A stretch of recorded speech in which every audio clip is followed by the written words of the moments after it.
Welcome guys, welcome to our YouTube channel Rise and Shine, and we have started a video series on design patterns. So this is second session in this video series with title The Classification of Design Pattern. In this series, we are going to see how these design patterns are classified into three types such as creational design pattern, structural design pattern and behavioral design pattern, and how they further classified it into subtypes. So we already know what do you mean by pattern or a design pattern. So pattern is commonly occurring reusable piece in software system that provides a certain set of functionality. And such patterns can occur in any phase of software development. So we have seen this thing in last session. Or design patterns are the solution to the general problem that software developer face during the software development, and it is based on some context in which they are used. We have already seen the patterns or design pattern means it is a problem, the possible solution, and the context in which that problem is occur or it is used. Or using pattern in modeling of software system helps in keeping the design process standardized one, so that every stakeholder should speak in terms of these design patterns. Or if we are using these design patterns in our software development, it minimizes the reinventing of the whole wheel in the system design again and again. That is, we can reuse such design pattern. If same problem is occurring in our software development or in the design process, we can use that patterns to solve that problem instead of inventing the wheel again and again. So this is all about design patterns, and such design patterns are classified mainly in three subtypes, or the design patterns are classified into these three subtypes according to the Gang of Four who invented this term design pattern in 1995. So first type of design pattern is a creational design patterns. As its name suggests, they deals with the object creation, and such patterns can be used while creating the objects at runtime. That is, whatever the problems we are facing while creating the object, the solution to that problems are given in terms of these design patterns. Next is structural design pattern, which deals with or can be used to combine object and classes in order to build the structured objects.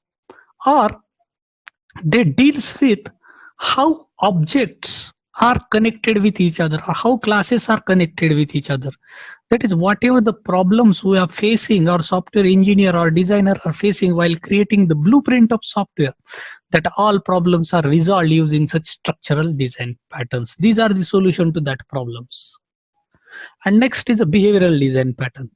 It deals with the way in which classes or objects interact with each other and how they distribute the responsibility among themselves. Whatever the task assigned to the objects, how they will distribute among themselves. So whatever the problems we are facing while designing the communication among the objects, that all problems are solved using such behavioral design patterns. So we will see these all design patterns one by one. So very first is creational design pattern. So creational design pattern, as its name suggests, creational design patterns are concerned with the way in which objects are created. That is, depending upon the context, depending upon the situation, depending upon the use case you are handling. Based on that use case, how to create the objects so that your software will be more reusable and the coupling will be reduced between the objects. So for that, solving that problem, such patterns are used. Or they reduces the complexities by creating the objects in controlled manner. Sometimes you want the object should be created only once, and that object is used by all the another classes or another functions or another services. So in such control manner, how to create objects, it reduces that complexity. Or all of you know, the new operators are used to create the objects, and such new operators scatter the object all over the application. That is, all over the application, such object gets scattered. So this is the problem. So what happens if such over the time it become a challenging to change the implementation when we are creating the object using the new operator, and because of this the classes become tightly coupled, and whenever there is a tight coupling, obviously it is not a good design. And this tight coupling is due to only this new operator using which we are creating the object. So how to solve this problem? So this pattern addresses this issue by decoupling the client entirely from the actual initialization process. That is, whatever the client means, whatever the method or whatever the class which is creating the object, which is doing that initialization or instantialization process for the object. So it decouples it, and that coupling get reduced between that two classes. And all of you know, whenever we want a good design, coupling should be less. And so this tightly coupled problem gets solved by such creational design pattern. So this gives the program more flexibility in deciding which object need to be created for a given use case and how. So this flexibility is provided by such creational design pattern. So they solve the problem while creating the object and reduces this tightly coupling things. So all the classes are automatically loosely coupled when we are using this creational design pattern while creating the objects. So these creational design patterns are again further divided or further classified as the singleton design pattern. Singleton design pattern means it ensures that at most only one instance of object exists throughout the application. That is, only one object is get created. That is in a controlled manner. Only one object is created for that class. Next is a factory method or factory design pattern. So factory design pattern creates the object of several related classes without specifying the exact object to be created. So these are also useful design pattern. Then the another flavor of this factory is abstract factory design pattern, which creates the families of related dependent objects. Whenever one object is dependent on another object, or whenever there is a aggregation type of things, that is, one object is depending on another object. So abstract factory creates such families of related dependent objects. And last one is the builder, or last but one is a builder creational design pattern, which is a subtype of creational design pattern. So it constructs the complex object using step-by-step object. So its name is a builder. It builds the object step by step. And next is a prototype object or prototype creational design patterns. So they are constructed by copying the already existing objects. This pattern can be useful if you are creating a lot of similar objects. So it will construct the object by whatever the pre-existing objects, by using that, copying that object they are creating. So these all are the subtypes of creational design patterns.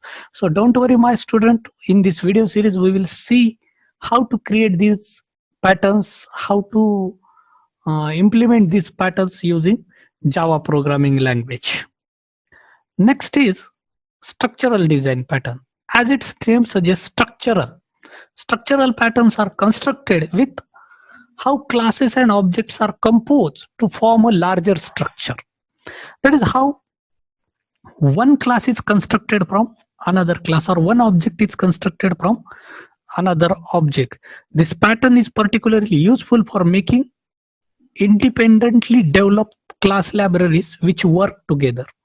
That is, though the class library which contains several classes, but how that library will work together. That is how to establish a structure, the blueprint of a classes, how they are connected with each other, which class should be connected with which class.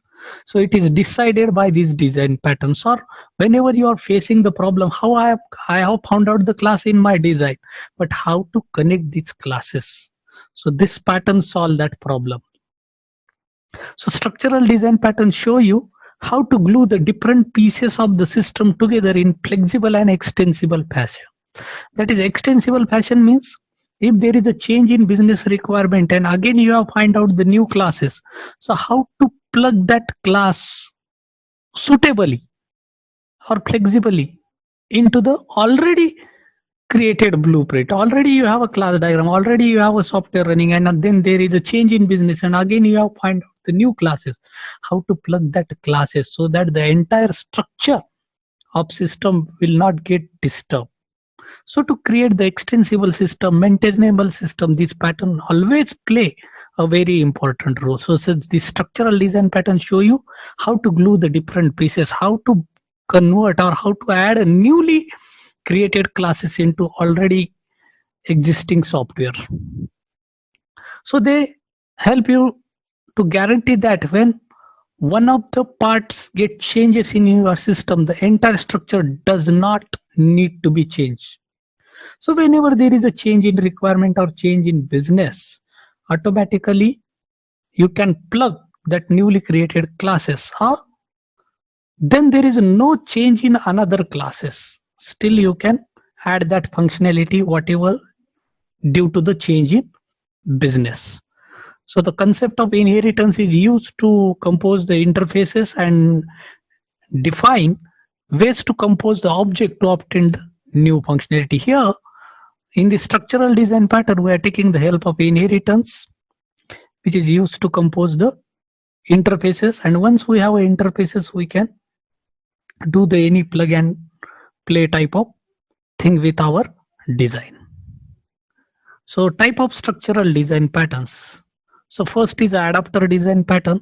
So all of you know that is adapter, that is which converts the one thing into another thing to adapt the things. We are using so many adapters for this concept we are taking from electronics engineering domain, that is adapter, which adapt the things. So for mobile we are having adapter, for laptop we are having adapter. So same concept is used here. Don't worry, we will see how to implement this adapter.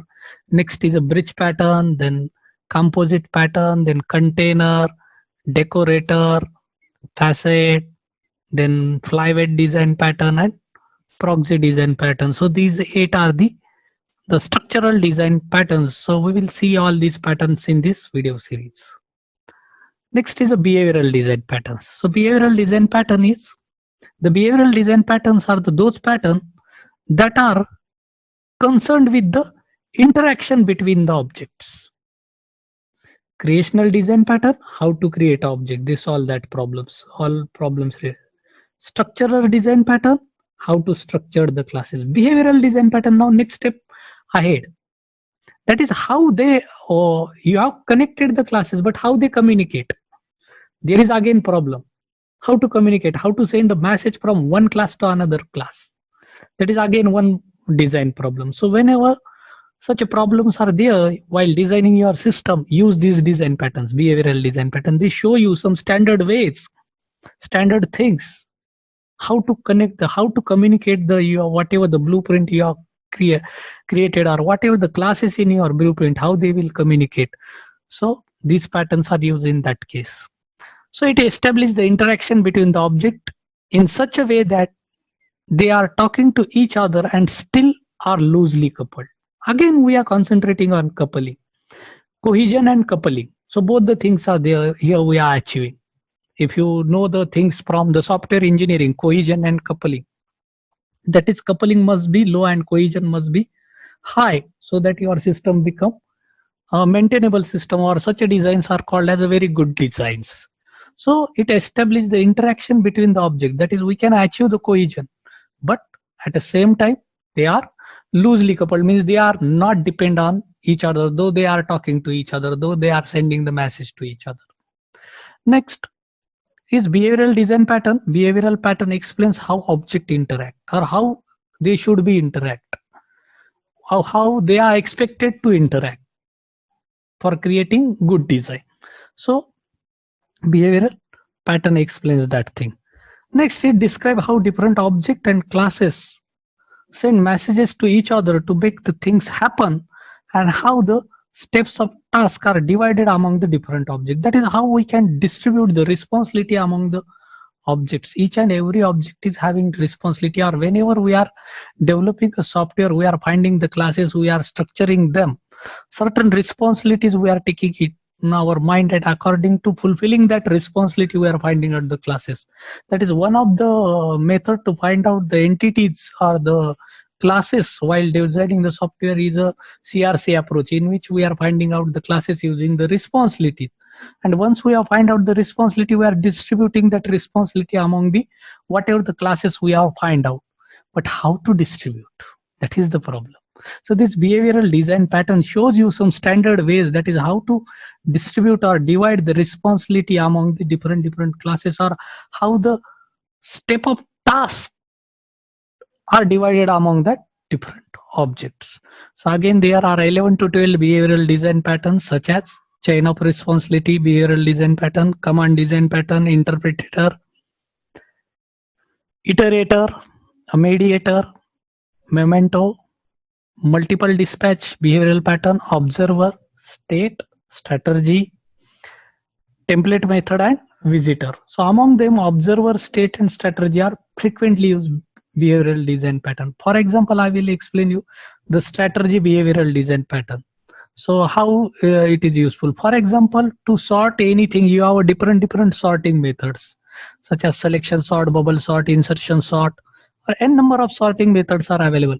But which sorting method is used? Suppose you have n number of algorithms, these sorting methods, but which sort should be used at which situation? You have to decide this thing at runtime. So behavioral design pattern solves such pattern. So where to give a call? Your call should be goes where, whether to bubble sort, or whether to insertion sort, or whether to selection sort. That is, n number of algorithms are available, but which algorithm should execute at runtime, it is decided by that strategy design pattern. So such design patterns are there. They are playing a very important role in design. If we are following all these design pattern, I'm damn sure your design become a reusable and maintainable design pattern, and it solves the problem of maintenance, that is in whatever the industry today facing, that is a maintenance problem. So it get reduced to a markable extent. So whatever the possible questions in the university exam on such design patterns, or whatever the video we have seen, the classification of design patterns, so such question may be asked. That is, first define design pattern, explain the classification of GOF design pattern, and name the types of design pattern with one example of each type. So in this case, you have to explain what do you mean by pattern, what do you mean by design pattern, and then you have to explain these three design pattern, what are their uses, and then you have to explain the each and every design pattern thoroughly with the example. If you don't remember all the 23 design pattern, at least you should remember the sum of that name to answer this question. So 6 or 8 marks, such question will be there in your exam. So hope guys this video is informative to you, useful to you. So it is my kind request to you, kindly like, share, and subscribe to our channel and this video. So keep watching, keep learning. Till then, bye bye.